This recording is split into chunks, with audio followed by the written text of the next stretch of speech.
একটা রমজান মাসে একজন মানুষ চাইলে তার আগের বছরের সমস্ত গুনাহ, সমস্ত পাপ, সমস্ত অপরাধ এই সবগুলোকে ভ্যানিশ করে দিতে পারে এবং আগামী এক বছরের জন্য সে নিজেকে নিষ্পাপ করে ফেলতে পারে। এই জন্যই রমজান এসছে। আল্লাহ তাআলা আমাকে আপনাকে রমজানকে সার্থক করার মতো ইবাদত বন্দেগী করার প্রস্তুতি এখন থেকে গ্রহণ করার তৌফিক দান করুন। আমাদের রমজানকে যদি আমরা সার্থক করতে চাই, সর্বপ্রথম যে প্রস্তুতিটা নিতে হবে ভাইরা আমার, সেটা হলো তওবা এবং ইস্তেগফার করতে হবে। এখন থেকে তওবা এবং ইস্তেগফার করতে হবে। তওবা আর ইস্তেগফার কি আমরা জানি। ইস্তেগফার মানে হলো আল্লাহর কাছে আমাদের কৃত অপরাধগুলোর জন্য ক্ষমা প্রার্থনা করা, আর তওবা মানে হলো অবাধ্যতার নাফরমানির পথ ছেড়ে দিয়ে আল্লাহর হুকুম মানার পথে, আল্লাহর রহমতের ছায়াতলে চলে আসা, আল্লাহর গোলামির পথে চলে আসা, নাফরমানির পথ বাদ দিয়া। এই রুট চেঞ্জ, ট্র্যাক চেঞ্জ, পথ এবং সড়ক পরিবর্তন, এটাকে বলা হয় তওবা। আর আগের কৃতকর্মের জন্য লজ্জিত হয়ে ক্ষমা প্রার্থনা করাকে বলা হয় ইস্তেগফার। আল্লাহ রাব্বুল আলামিনের নিয়ম হলো, সুন্নাহ হলো যে আল্লাহ রাব্বুল আলামিন আগের কোনো অপরাধ থাকলে সেই অপরাধগুলো, অপরাধী হওয়ার কারণে অনেক সময় আল্লাহর রহমত থেকে মাহরুম হয়, বঞ্চিত হয়। অনেক কাজ আছে যে কাজগুলোর কারণে আল্লাহর লানত বর্ষিত হয়, তার মানে আল্লাহর রহমত থেকে দূরে সরে। আর আল্লাহর রহমত থেকে দূরে সরার কারণে রমজান মাসে ইবাদতের মাধ্যমে, আমলের মাধ্যমে আপনার অ্যাকাউন্টকে পরিপূর্ণ করার, রিচ করার, সমৃদ্ধ করার যে সুবর্ণ সুযোগ তৈরি হয়, এই সুযোগ থেকে বঞ্চিত হয় পাপিষ্টরা। বছর জুড়ে অপরাধ করে করে, হারাম করে করে আল্লাহর রহমত পাওয়ার উপযুক্ততা হারিয়ে ফেলেছে, আল্লাহর রহমত থেকে দূরে সরে গেছে, লানতের উপযুক্ত হয়ে গেছে। ওই জায়গা থেকে একজন ইমানদার রমজানের আগে আগে সরে এসে নিজের আগের অপরাধগুলোর জন্য ক্ষমা চেয়ে নতুন করে ইবাদতের জন্য মানসিকতা তৈরি করে সদিচ্ছার কথা আল্লাহকে জানিয়ে হালখাতা যদি করে নিতে পারেন, তাহলে আগেরগুলো মাফ হলে নতুন করে আল্লাহ তাআলা তৌফিক দিবেন ইনশাআল্লাহ। মক্কার হারামের সম্মানিত ইমাম শেখ আব্দুর রহমান আস-সুদাইস, তার কাছে একবার কিছু তরুণরা গিয়েছেন, যে বললেন যে শেখ, ওস্তাজ, আমরা প্রতি বছর রমজানের শুরুতে মনে করি অনেক আমল করব, 2 খতম 3 খতম কোরআন দিব, অনেক ইবাদত বন্দেগী করব, এক রাকাতও এবার তারাবির নামাজ মিস করব না, রোজা তো মিস করার প্রশ্নই ওঠে না, সমস্ত নেকামলগুলো ঠিকঠাক মতো করব, এবার রমজানে কোনো গান শুনবো না, হারাম কিছু করব না, পরিকল্পনা করি। কিন্তু আলটিমেটলি হয়ে ওঠে না। দেখতে দেখতে রমজান শেষ হয়ে যায়, শেষের দিকে আসলে একটু খারাপ লাগে, আফসোস লাগে, হায়রে শেষ হয়ে গেল, কিন্তু চলে যায় আবার যেই সেই। এই অবস্থাটা কেন হয় এবং এর থেকে উত্তরণের উপায় কি? তখন তিনি তাদেরকে বলেছিলেন, বাবারা, আগের যদি কোনো পাওনা কারোর কাছে থাকে, সে পাওনাটা পরিশোধ করার পর নতুন করে কিছু চাইতে হয়, এটা হলো নিয়ম।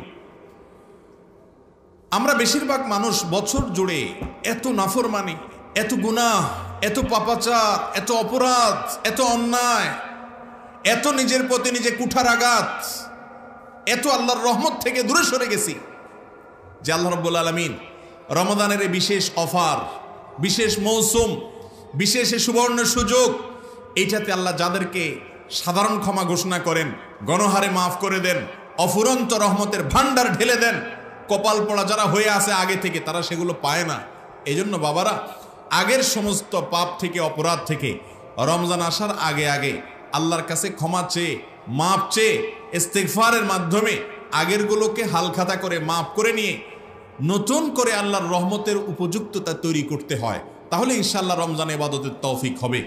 এইখান থেকে আমরা জানলাম যে রমজানের প্রস্তুতির অংশ হিসাবে প্রথম যে কাজটা আমরা করব তা হলো আগের সমস্ত অপরাধ বছর জুড়ে করেছি, এখন থেকে একটু নামাজের পরে, নামাজের শেষ বৈঠকে দোয়া কবুল হয়, সেজদায় দোয়া কবুল হয়, শেষ রাতে দোয়া কবুল হয়, জুমার দিন আসরের পরে দোয়া কবুল হয়, বৃষ্টির সময় দোয়া কবুল হয়, আজানের সময় দোয়া কবুল হয়, মুরগির ডাকের সময় দোয়া কবুল হয়। দোয়া কবুলের বহু জায়গা আছে। এই সময়গুলোতে বিশেষভাবে একটু মনে মনে আল্লাহর সাথে কথা বলবো যে আল্লাহ, আমি তো গত 1 বছর ধরে এত অপকর্ম করেছি, এত অন্যায় করেছি, এত অপরাধ করেছি, এত গুনাহ করেছি, যে আল্লাহ আমি তো আপনার নতুন করে রহমত পাবো, রহমত চাইবো, সে মুখই আমার নাই। আপনি আমার আগেরগুলাকে মাফ করে দেন। আমাকে এই যে রমজানটা আসছে, এই রমজানটা হতে পারে জীবনের শেষ রমজান। কত মানুষ, কত যুবক, কত বৃদ্ধ, কত মধ্যবয়স্ক, কত নারী, কত পুরুষ, কত শিশু, কত মানুষ চেনা অজানা গত রমজানে আমাদের সাথে ছিলেন, এই রমজানে নাই চলে গেছেন। আল্লাহ, হতে পারে এটা আমার শেষ রমজান। রমজান হলো সারা বছরের, সারা জীবনের গুনাহকে মাফ করার সবচেয়ে বড় সুযোগ। আল্লাহ, এই সুযোগটা যেন হাতছাড়া না হয়, এই জন্য আগেরগুলো আপনি মাফ করে, ক্লিন করে, আমার প্রোফাইলকে পরিচ্ছন্ন করে আমাকে নতুন করে আপনার রহমতের উপযুক্ত করে দেন। এই দোয়াটা করবো তো ইনশাআল্লাহ। এটা হলো রমজান আসার, রমজানকে সার্থক করতে হলে, সফল করতে হলে রমাদান মাসকে কেন্দ্র করে প্রথম প্রস্তুতি, আগেরগুলোর জন্য তওবা করা, ইস্তেগফার করা। আল্লাহ আপনাকে, আমাকে, আমাদের সবাইকে তৌফিক দান করুন। নাম্বার 2, রমাদানের প্রস্তুতির অংশ হিসেবে রমাদান মাসের যে ফজিলত, যে মর্যাদার কথা কোরআনে বর্ণিত হয়েছে, হাদিসে বর্ণিত হয়েছে।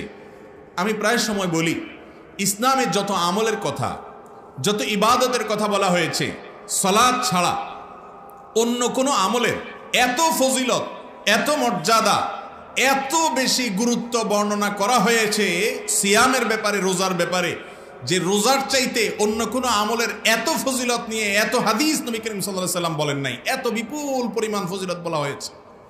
আর এই জন্য রোজা সম্পর্কে নবী করিম সাল্লাল্লাহু আলাইহি সাল্লাম বলেছেন যে হাদিসে কুদসিতে আল্লাহ বলেছেন, আস-সাওমু লি ওয়া আনা আজজি বি, রোজাটা বান্দা শুধু আমার জন্য করে। অন্যগুলোতে ভেজাল হতে পারে, রোজাতে ভেজাল হওয়ার সম্ভাবনা নাই, কারণ মানুষের সামনেও পানাহার করে না, মানুষের লোকচক্ষুর পেছনেও পানাহার করে না, সব সময় সে পানাহার বর্জন করে। তার মানে এটা আল্লাহর জন্য, অন্য কারোর জন্য না। অন্য কারোর জন্য হলে তো একাকে গিয়ে খাইতো চুপে চাপে, সেটা তো খায় না। যে ব্যক্তি সবার সাথে চিটারি করে, কথায় কথায় মিথ্যা বলে, সেও যদি রোজা রাখে, রোজা রেখে একা একা রুমে কেউ নাই, সেখানে ক্ষুধা লাগলেও সে খায় না, পিপাসা লাগলেও পান করে না, তার মানে এই ইবাদতটা পিওর আল্লাহকে সন্তুষ্ট করার জন্য। আল্লাহ দেখছেন, এই বিশ্বাস তার মধ্যে আছে। এই জন্য আল্লাহ রাব্বুল আলামিন বলেছেন, ওয়া আনা আজজি বিহি, আমি নিজে এই রোজার পুরস্কার স্বয়ং নিজের হাতে দেব। ভাইরা আমার, রমজান মাস আসার আগে রমজান মাসের কি ফজিলত, রোজার কি ফজিলত, রমজান মাসের প্রতিটা আমলের কি ফজিলত, কি মর্যাদা আছে, কি উপকারিতা আছে, এগুলো সম্পর্কে এখন থেকে জানতে হবে। এটা হলো রমজানের প্রস্তুতি। যত বেশি জানবেন তত বেশি ওই ফজিলতগুলো আহরণ করার জন্য আগ্রহ তৈরি হবে নিজের ভেতরে। প্রয়োজনে সিয়াম এবং রমাদানের ফজিলতগুলোকে তালিকা করে লিখে আপনার বাসা বাড়িতে, আপনার অফিস আদালতে আপনি সেটাকে ঝুলিয়ে রাখেন, এবং এর মধ্য দিয়ে আপনার মধ্যে ওই যে রমাদান আসছে, সেই রমাদানে আমল করার, নেকামল করার, ভালো কাজ করার আগ্রহ আপনার মধ্যে জাগ্রত হবে, তৈরি হবে ইনশাআল্লাহ। তাহলে রমজান আসছে, এই রমজানকে যদি সার্থক করতে চান, আপনার বিগত জীবনের সকল রমাদানের চাইতে এই রমাদানটা ভিন্ন হোক, এটা চান কি চান না? যদি চান যে একটা রমাদানে আমি এত বেশি কামাইতে চাই, উপার্জন করতে চাই আল্লাহর কাছ থেকে, যে আমার গোটা জীবনের জন্য যথেষ্ট হয়ে যাবে, চান কি চান না? তাহলে এই প্রস্তুতিগুলো নিতে হবে। প্রথমটা বলেছি, আগের সমস্ত অপরাধের জন্য তওবা ইস্তেগফার করা। দ্বিতীয়টা হলো রমাদান এবং রোজার ফজিলত মর্যাদা জানা। এটা হলো প্রস্তুতি। যত বেশি জানবেন তত আগ্রহ তৈরি হবে। এখন থেকে জানতে হবে, রমজান আসার পরে জানলে হবে না। অনেকে রমজানের ফজিলত রমজান আসলে শুনে। আমি বলি, মসজিদের ইমাম সাহেবরা, খতিব সাহেবরা রমজান আসলে তখন রমজানের ফজিলত বলেন। ফজিলত শুনতে শুনতে, প্রস্তুতি নিতে নিতে 10 দিন চলে যায়, আর বাকি 10 দিন করব করে চলে যায়। শেষের 10 দিন তো ঈদের প্রস্তুতিতে চলে যায়, আমল আর করা হয় না। এই জন্য এখন থেকে মসজিদগুলোতে রমজানের ফজিলত, রোজার ফজিলত, রমজান মাসের মর্যাদার কথা আলোচনা হতে হবে, যাতে করে মানসিকভাবে প্রস্তুতি হয়, আগ্রহ তৈরি হয়। রমজান এলে যেন আমরা সোজা বিসমিল্লাহ করে আমলের ভিতরে প্রবেশ করতে পারি। এই জন্য আগে থেকে রমজানের প্রস্তুতির অংশ হিসাবে রমজান রোজার ফজিলত মর্যাদা জানবো ইনশাআল্লাহ। 2 নম্বর প্রস্তুতি। নাম্বার 3 নম্বর প্রস্তুতি হলো, এই রমাদান যেটা আমাদের সামনে আসছে, এই রমাদানে আমাকে আমার সারা জীবনের সমস্ত অপরাধ, সব গুনাহ খাতার জন্য হাল খাতা করতেই হবে। এ মর্মে এখন থেকে সংকল্প করতে হবে যে এই রমজানে মিস হতে দেয়া যাবে না। আগে যা গেছে না গেছে, এই রমজানটাতে আমি কোনোভাবেই আল্লাহ তাআলা সাধারণ ক্ষমা মিস করব না। ভাইরা আমার, নবী করিম সাল্লাল্লাহু আলাইহি সাল্লাম বলেছেন, ওয়ালিল্লাহি উতাকা মিনান নার, রমাদানে আল্লাহ তাআলার পক্ষ থেকে অসংখ্য অগণিত মানুষকে, বহু মানুষকে আল্লাহ তাআলা প্রতিদিন ঘোষণা জারি করেন, ফরমান জারি করেন। আল্লাহ রাব্বুল আলামিনের পক্ষ থেকে ঘোষণা আসে যে এই তালিকা যারা আছে, অমুক অমুক অমুক অমুক এত মানুষকে আজ আল্লাহ তাআলা জাহান্নাম থেকে মুক্ত এই ঘোষণা দিয়ে দিচ্ছেন। ওয়াযালিকা কুল্লা লাইলা, প্রতি রাতে এরকম অনেক মানুষকে আল্লাহ তাআলা ক্ষমার ঘোষণা করেন রমাদান মাসগুলোয়। ভাইরা আমার, এই ক্ষমাটা আল্লাহ তাআলা যাদেরকে করেন তাদের মধ্যে যদি আপনার আমার নামটা না থাকে তাহলে আমরা কত বড় হতভাগা। এই সম্পর্কে নবী করিম সাল্লাল্লাহু আলাইহি সাল্লামের কাছে আপনারা একটা বিখ্যাত হাদিস শুনেছেন। একবার জিবরিল আসছেন, ফেরেশতা জিবরিল এসে নবী করিম সাল্লাল্লাহু আলাইহি সাল্লাম মিম্বরের প্রথম ধাপে পা রেখেছেন। জিবরিল তাকে কি যেন বলেছেন, উপস্থিত লোকেরা তো আর শুনে নাই। নবী করিম সাল্লাল্লাহু আলাইহি সাল্লাম বলেছেন আমিন। আবার দ্বিতীয় সিঁড়িতে তিনি পা রেখেছেন, জিবরিল যেন কি বলেছেন, নবী করিম সাল্লাল্লাহু আলাইহি সাল্লাম আবার বলেছেন আমিন। এভাবে 3 বার আমিন বলেছেন। তারপরে জিজ্ঞাসা করা হলো যে ইয়া রাসূলুল্লাহ, আপনি কি শুনে আমিন বললেন, আমরা তো কিছু বুঝলাম না। তখন নবী করিম সাল্লাল্লাহু আলাইহি সাল্লাম বললেন যে আমি যখন মিম্বরের প্রথম ধাপে পা রেখেছি, জিবরিল এসে আমাকে বলেছে বাউদামান আদরাকা রমাদান ওয়া লাম ইগফার লাহ, ওই ব্যক্তি ধ্বংস হোক, ওই ব্যক্তি ক্ষতিগ্রস্ত, কপাল পোড়া, তার কপাল শেষ হয়েছে, সে ধ্বংস হোক। যে ব্যক্তি রমজান মাস পেয়েছে অথচ আল্লাহর দেয়া সাধারণ ক্ষমা সে পায় নাই। তাহলে রমজান মাসে যদি সাধারণ ক্ষমা না পান তাহলে নবী করিম সাল্লাল্লাহু আলাইহি সাল্লামের বদদোয়ার ভাগীদার হইতে হবে। রাস্তা দুইটা, এই মাসটাকে কাজে লাগিয়ে ক্ষমা নিশ্চিত করে নেওয়া অথবা নবীজি সাল্লাল্লাহু আলাইহি সাল্লামের বদদোয়া, জিবরিলের বদদোয়া পাওয়া। এই জন্য একজন ইমানদার রমজান আসার আগে থেকে তওবা এবং ইস্তেগফার করার জন্য সংকল্প করবেন যে এইবার রমজানে কিভাবে তওবা করতে হয়। যেহেতু আল্লাহ সাধারণ ক্ষমা ঘোষণা করেন, আমি এখন থেকে প্রস্তুতি নেব। তওবা এবং ইস্তেগফারের জন্য সবচেয়ে উন্নত ভাষা হলো, উন্নত দোয়া হলো সাইয়্যিদুল ইস্তেগফার। এটা দেখে দেখেও পড়তে পারেন, মুখস্থ না থাকলে অসুবিধা নেই। লিখে আপনি সেটা দেখে দেখে পড়েন, অথবা ইউটিউবে আছে সেখান থেকে শুনেন, আস্তে আস্তে মুখস্থ করে নেন। আরবি না পারলে বাংলা পড়েন। আল্লাহুম্মা আনতা রাব্বি লা ইলাহা ইল্লা আন্ত, হে আল্লাহ আপনি আমার রব, লা ইলাহা ইল্লা আন্ত, আপনি ছাড়া কোনো ইবাদতের উপযুক্ত সত্তা আর কেউ নাই। খালাকতানি, আপনি আমাকে সৃষ্টি করেছেন। ওয়া আনা আবদুক, আমি আপনার দাস, আপনার গোলাম, আমি আল্লাহ, আমি আপনার গোলাম। ওয়া আনা আলা আহদিকা ওয়া ওয়াদিকা মাস্তাতাত, আপনি যে অঙ্গীকার নিয়েছেন আপনার আনুগত্য করার, আপনার রুবুবিয়্যতকে স্বীকার করার, এই অঙ্গীকারের উপর, আপনার সঙ্গে করা ওয়াদার উপরে আমি যতটুকু পেরেছি আমার সাধ্য অনুযায়ী চলার চেষ্টা করেছি। কিন্তু যতই চেষ্টা করি না কেন ভুল তো হয়েছে। আবু উলাকা বিনিআমাতিকা আলাইয়া, আপনি যে অজস্র নেয়ামত দিয়ে আমাকে রেখেছেন স্বীকার করি মালিক। ও আবু বিযামবি, আমার দ্বারা যে অনেক পাপ হয়েছে সেটাও আমি স্বীকার করি আল্লাহ। ফাগফিরলি ফাইন্নাহু লা ইয়াগফিরুয যুনুবা ইল্লা আন্ত, অতএব আপনি আমাকে মাফ করে দিন, কারণ আপনি ছাড়া আর কেউ ক্ষমা করতে পারে না। সাইয়্যিদুল ইস্তেগফার, এটা বেশি বেশি করে পাঠ করতে হবে। এছাড়া যে কোনো ইস্তেগফার পাঠ করবেন, এটার জন্য আগে থেকে পরিকল্পনা করবেন। দিনে কমপক্ষে 70 বার রমজান মাসে প্রতিদিন ইস্তেগফার করবেন, এখন থেকে প্ল্যান করবেন। এটা হলো প্রস্তুতি যে এবারের রমজানে আমি আল্লাহর ওই যে সাধারণ ক্ষমা আছে ওইটা কোনোভাবে মিস হতে দেব না। এখন থেকে সেটার জন্য মানসিক প্রস্তুতি নিতে হবে। এটা হলো রমজানের প্রস্তুতি, কারণ রমজান মাসই মানে হলো অফারের মাস। নাম্বার 4, রমজানের 4 নম্বর প্রস্তুতি হলো আগের রমজানে যদি কোনো রোজা ছুটে গিয়ে থাকে, মা বোনদের তাদের যে মাসিক হওয়ার কারণে রোজা মিস হয়ে থাকে সেগুলো, আর পুরুষরা কেউ অসুস্থ ছিলেন বা অন্য কোনো অসুবিধা ছিল রাখতে পারেন নাই, জীবনে কখনো রোজা মিস হয়ে থাকলে পরবর্তী রমজান মাস আসার আগে আগে সেগুলো রেখে ফেলতে হয়। আম্মা জানা আয়েশা রাদিয়াল্লাহু তাআলা আনহা থেকে বর্ণিত, তিনি বলেছেন আমার আগের বছরের রমজানের যে রোজা সেগুলো আমি রাখতে পারতাম না, দেরি হয়ে যেত, কারণ নবী করিম সাল্লাল্লাহু আলাইহি ওয়াসাল্লাম আমার সঙ্গে থাকতেন, আর তার উপস্থিতির কারণে আমি তার অনুমতি ছাড়া রোজা রাখা কঠিন ব্যাপার এবং শরিয়া গ্রাহ্য নয়। তো সেজন্য আমি অপেক্ষা করতাম। শাবান মাস আসলে নবী করিম সাল্লাল্লাহু আলাইহি সাল্লাম বেশি বেশি রোজা রাখতেন, তিনি নিজেও রোজা রাখতেন। এই সুযোগে আয়েশা রাদিয়াল্লাহু তাআলা তার কাজা রোজাগুলো রাখতেন। এই জন্য শাবান মাস আসছে, রমজানের প্রস্তুতির অংশ হিসাবে 4 নম্বর যে প্রস্তুতি তা হলো আগে যদি কারোর কাজা রোজা থাকে সেগুলো এখন রেখে ফেলবেন, যেন আগামী রমজানের পর না হয়, তার আগে আগে রেখে ফেলতে হয়। যদিও যাদের রোজা কাজা নাই তাদের আর এই প্রস্তুতির ব্যাপার নাই। নাম্বার 5 নম্বর রমজানের প্রস্তুতি হলো যে একজন মানুষ সাধারণ ক্ষমার উপযুক্ততা হারিয়ে ফেলে 2টি ত্রুটির কারণে। বিভিন্ন হাদিস থেকে আমরা জানতে পারি যেই দিনগুলোতে, যে রাতগুলোতে, বিশেষ সময়গুলোতে আল্লাহ তাআলা গণহারে মানুষকে মাফ করেন। 2 ধরনের অপরাধ যারা করেন তাদেরকে আল্লাহ তাআলা গণহারে ক্ষমা থেকে বঞ্চিত রাখেন, এই সুযোগ তাদেরকে দেন না। কারা? 1 নম্বর হলো মুশরিক, আরেকটা হলো মুসাহিম।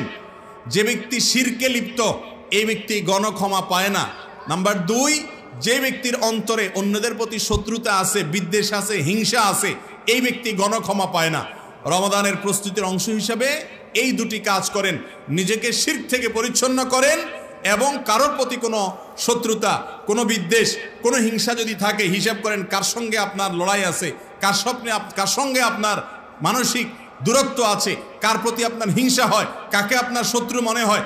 রমজান উপলক্ষে সাধারণ ক্ষমা আপনিও করেন, যে আমি সবার ব্যাপারে মাফ করে আমার অন্তরটাকে পরিষ্কার করে নিলাম, নিজেকে প্রস্তুত করলাম সাধারণ ক্ষমার জন্য। এটাও রমজানের প্রস্তুতির অংশ, যে আপনি এখন থেকে শিরক থেকে এবং হিংসা থেকে নিজেকে পাক করবেন, শত্রুতা থেকে পবিত্র করবেন, তাহলে আল্লাহর সাধারণ ক্ষমা পাবেন।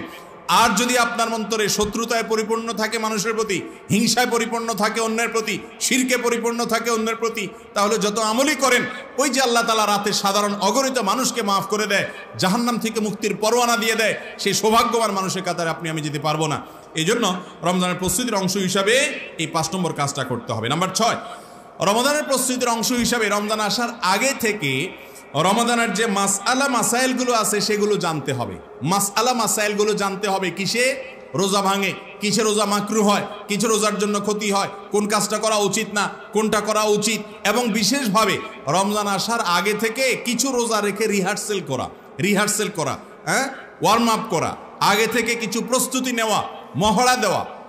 মূল রমজান যখন শুরু হবে তখন রোজা হঠাৎ করে রাখতে অসুবিধা হতে পারে। এই জন্য নবী করিম সাল্লাল্লাহু আলাইহি সাল্লাম শাবান মাসে যে এখন থেকে নফল রোজা শুরু করতেন, সপ্তাহে 1টা রাখেন, 2টা রাখেন, যে কয়টা পারেন রাখেন, এই রোজাগুলো রেখে রেখে রমজানের রোজার জন্য নিজেকে অভ্যস্ত করবেন এবং প্র্যাকটিস করার চেষ্টা করবেন। এটা হলো রমজানের প্রস্তুতির অংশ হিসাবে নাম্বার 6। তাহলে 6 নম্বর প্রস্তুতি হলো রমজানের মাসলা মাসাইল, রোজার মাসলা মাসাইল জানবেন এবং এখন থেকে কিছু নফল রোজা রাখবেন। এটা হলো রমজানের প্রস্তুতি। নাম্বার 7 নম্বর প্রস্তুতি হলো প্রতি বছরই আমরা বেশিরভাগ ইমানদাররা আমরা চেষ্টা করি, নিয়ত করি যে এবার রমজানে কিছু একটা করব ইনশাআল্লাহ, কিন্তু শেষ পর্যন্ত বেশিরভাগ মানুষের কপালে সেটা করা হয় না। তো গত বছরে বা তার আগের বছরে, বিগত বছরগুলোতে আমার পরিকল্পনা ছিল কোরআনে কারীম পড়ে শেষ করব, খতম দেব, কিন্তু হয় নাই শেষ পর্যন্ত। হয়তো 3 খতম দেওয়ার নিয়ত করেছি, 2টা পেরেছি, আরেকটা পারি নাই। হয়তো লাইলাতুল কদরের আশা শেষ রাতে আমি মসজিদ ছাড়বো না, ইবাদত ছাড়বো না নিয়ত করেছি, কিন্তু হয় নাই শেষ পর্যন্ত। হয়তো নিয়ত করছি গত রমজান থেকে একটা বদভ্যাস, খারাপ জিনিস, হারাম জিনিস ছেড়ে দিব, কিন্তু পারি নাই, হয় নাই শেষ পর্যন্ত। কেন হয় নাই? এটা এখন থেকে, এই যে এখন থেকে রমজানের প্রস্তুতির অংশ হিসাবে আগের বছরের রমজানগুলোকে অ্যানালাইসিস করেন যে গত বছর আমার রমজানে কেন আমল হয় নাই।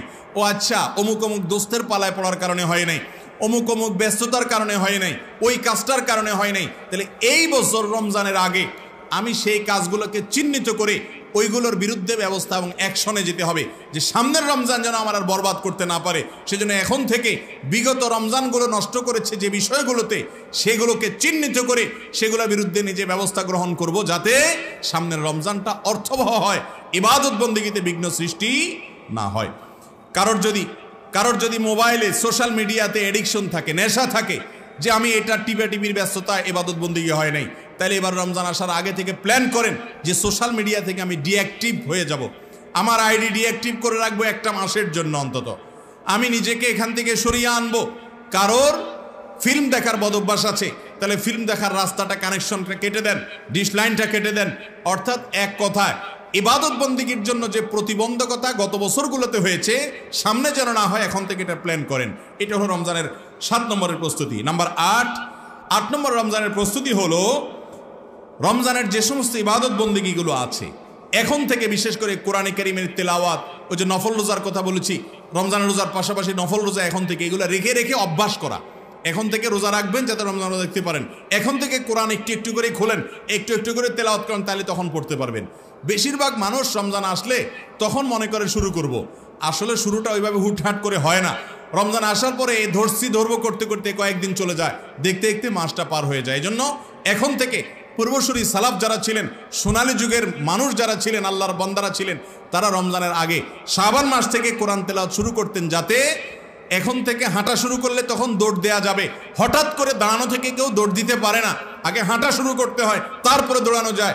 এখন থেকে কোরআন তেলাওয়াত শুরু করবেন, এখন থেকে নফল রোজা শুরু করবেন, এখন থেকে দোয়া করা শুরু করবেন, দেখবেন রমজানে সেটা বিদ্যুতের গতিতে আগাবে ইনশাআল্লাহ। নাম্বার 9, রমজানের জন্য পরিকল্পনা করতে হবে ভাই। একটা চার্ট করে ফেলবেন। আজকাল চার্ট করা অনেক ইজি। এটা কাগজের মধ্যে কলম নিয়ে আপনি চার্ট তৈরি করে ফেলেন, বা কম্পিউটারে চার্ট তৈরি করে ফেলেন। আপনার তালিকা ঠিক করেন যে আমি এবছরের রমজানে কিভাবে কাটাবো। ভোর রাতে তাহাজ্জুদের জন্য কিছু সময় দোয়ার জন্য রাখেন, এবং সাহারি খাওয়ার অন্তত আধা ঘন্টা আগে উঠেন। এই টাইমে দোয়া কবুল হয়। আল্লাহ দুনিয়ার আসমানে নেমে আসেন। বান্দা তার মনের সব চাওয়া পূরণ করার সবচেয়ে, তার জীবনের সবচেয়ে সুবর্ণ সুযোগ হলো এটি, তাহাজ্জুদের সময়। আরাফাতের ময়দান এর দোয়া, তাহাজ্জুদের সময়ের দোয়া, সেজদার দোয়া, এই 3 সময়ের দোয়া মিস হয় না। গুলি মিস হয়, এগুলো মিস হয় না। যদি দোয়া করতে পারে সেভাবে, আল্লাহ তাআলা এই টাইমের দোয়াগুলো কবুল করেন। রমজান আসছে, সারা বছর ভোর রাতে উঠতে পারি না, তাহাজ্জুদ পড়তে পারি না, অলসতার কারণে ফজর পড়তেই কষ্ট হয়ে যায়।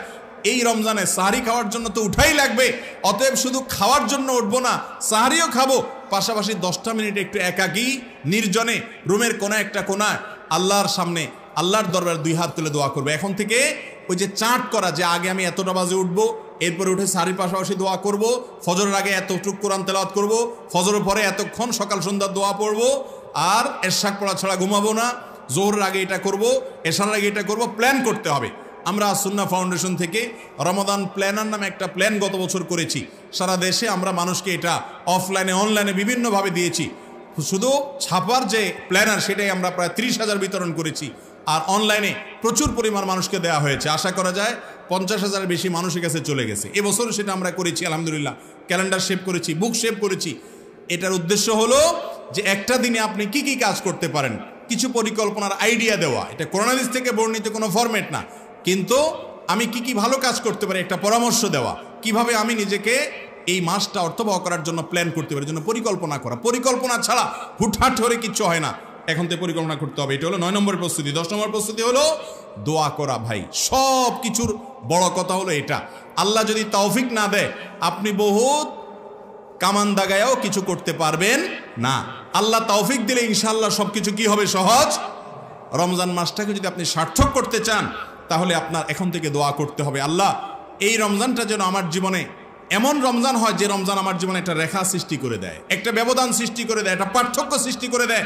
আমার রমজানের জীবন আগের আর রমজানের পরের জীবনের মধ্যে স্পষ্ট পার্থক্য যেন দেখা যায়।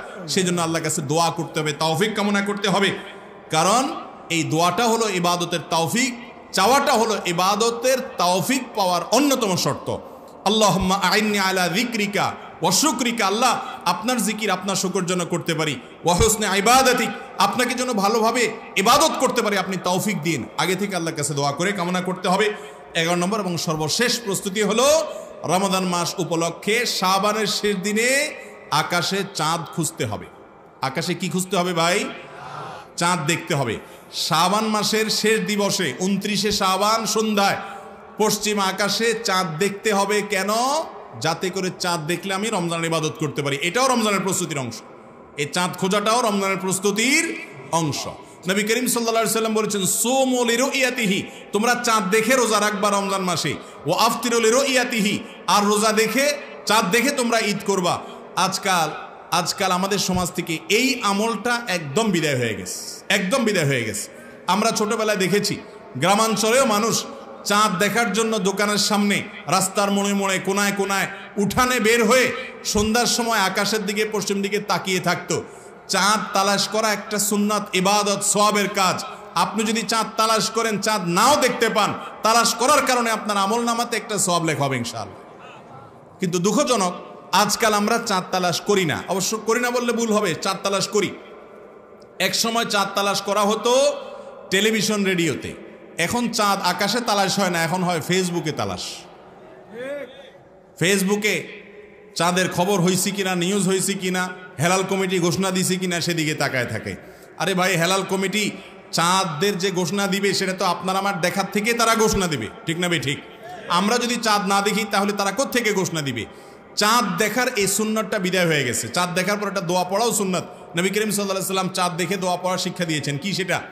আল্লাহুম্মা আহিল্লাহু আলাইনা বিল আমনি ওয়াল ঈমান ওয়াস সালামাতি ওয়াল ইসলাম রব্বি ওয়া রাব্বুকাল্লাহ। অতএব চাঁদ দেখা, চাঁদ তালাশ করা, খোঁজার চেষ্টা করতে হবে। শহরে তো যারা থাকেন তারা চাঁদ তালাশ করার জায়গাই নেই, কারণ বিল্ডিংয়ের এত ঠাসাঠাসি যে রাস্তা থেকে উপরের দিকে তাকায়া আকাশ দেখা কঠিন।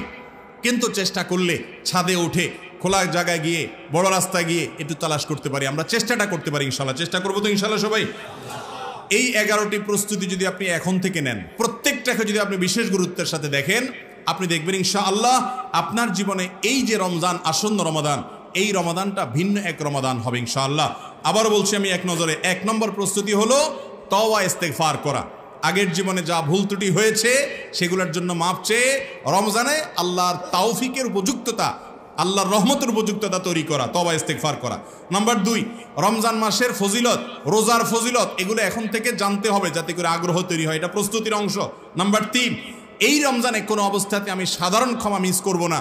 এখন থেকে তওবার উপযুক্ততা তৈরি করতে হবে, ইস্তেগফারের রিহার্সেল এবং অভ্যাস গড়ে তুলতে হবে, এবং রমাদান মাসে ক্ষমা না পেলে আল্লাহর নবীর বদদোয়া পেতে হবে, সেটা মাথায় রেখে এখন থেকে প্ল্যান করতে হবে যে প্রতিদিন ইফতারের আগে 5টা মিনিট ভোর রাতে বিভিন্ন সময় আল্লাহর সামনে চোখের পানি ফেলে আমি দোয়া করে কাঁদবো, নিজের ক্ষমা প্রার্থনা করব। অনেক কপাল পোড়া আছে, অনেক কপাল পোড়া আছে যাদের গোটা রমজানে একবারের জন্য আল্লাহর কাছে চোখের পানি ফেলে নিজের গুনার জন্য মাপ চাওয়ার তৌফিক হয় না।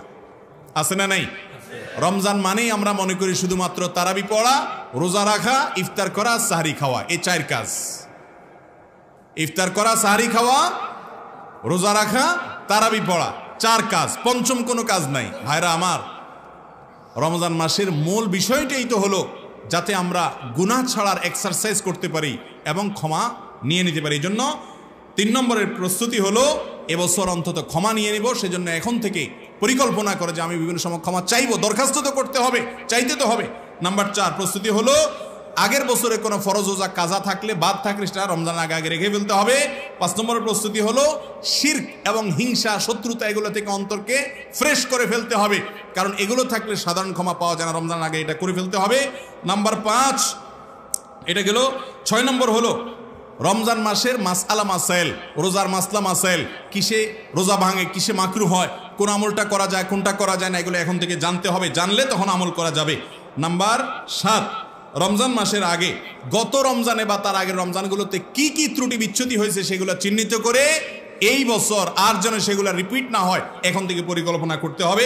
8 নম্বর রমজানের ইবাদত বন্দিগির জন্য এখন থেকে অভ্যাস করতে হবে। নফল রোজা রাখবেন যাতে রমজান রোজা রাখা সহজ হয়। কোরআন তেলাওয়াত করবেন, এখন থেকে পড়া শুরু করে দিবেন। দোয়া করবেন, এখন থেকে শুরু করবেন। আপনি দাঁড়ানো থেকে দৌড় না দিয়ে আগে হাঁটা শুরু করেন এখন থেকে, তাহলে রমজানে দৌড় দিতে পারবেন। এই জন্য ওই মাসের আমলগুলো এখন থেকে শুরু করা। 8 নম্বর হলো রমজানের 8 নম্বর এটা। 9 নম্বর হলো রমজানের জন্য পরিকল্পনা করা, কোন সময় কোন ইবাদত করব, কোন কাজ করবো, এটা পরিকল্পনা করা। আর 10 নম্বর হলো দোয়া করা যেন আল্লাহ তাআলা তৌফিক দান করেন রমজান ইবাদতের। আর 11 নম্বর হলো চাঁদ দেখা, চাঁদ তালাশ করা। আল্লাহ তাআলা আমাদের সবাইকে রমজান মাসের ইবাদত বন্দিগুলো করার জন্য এখন থেকে যথাযথ প্রস্তুতি গ্রহণ করে আল্লাহর ইবাদতের উপযুক্ত যেন হতে পারে সেই তৌফিক আমাদের সবাইকে দান করুন। ওয়া আখিরু দাওয়ানা আলহামদুলিল্লাহি রাব্বিল আলামিন।